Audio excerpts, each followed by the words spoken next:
Britain के लिए हमेशा अमेरिकी हथियारों का विकल्प खुला रहता है, चाहे अमेरिका के 5वीं पीढ़ी के हथियारों की बात हो या फिर अमेरिका के परमाणु पनडुब्बियों की बात हो। अमेरिका अपने सारे हथियार ब्रिटेन को देता ही है। तो ऐसे में बड़ा सवाल यह है कि जब अमेरिका अपने सारे हथियार ब्रिटेन को देता है, तो फिर ऐसे में ब्रिटेन ने अमेरिका से अलग अपने खुद के 6ठी पीढ़ी के टेम्पेस्ट लड़ाकू जहाजों को बनाने का ऐलान क्यों किया? तो ऐसे सवालों का जवाब देते हुए ब्रिटेन के चैथम हाउस का कहना है कि ब्रिटेन तकनीकी क्षमता में पीछे नहीं रहना चाहता। वहीं ब्रिटेन फिर से ग्रेट ब्रिटेन का दर्जा पाना चाहता है।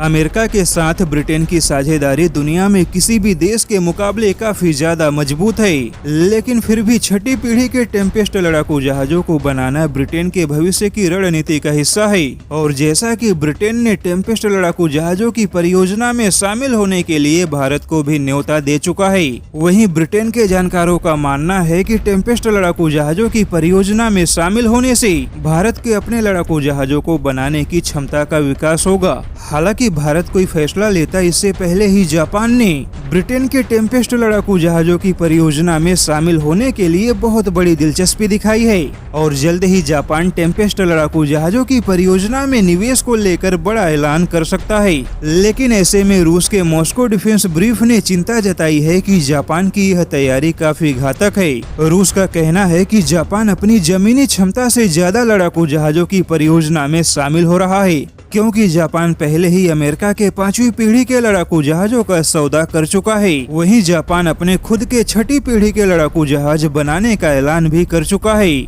और अब जापान ब्रिटेन के 6ठी पीढ़ी के टेम्पेस्ट लड़ाकू जहाजों में भी शामिल होने की तैयारी में है।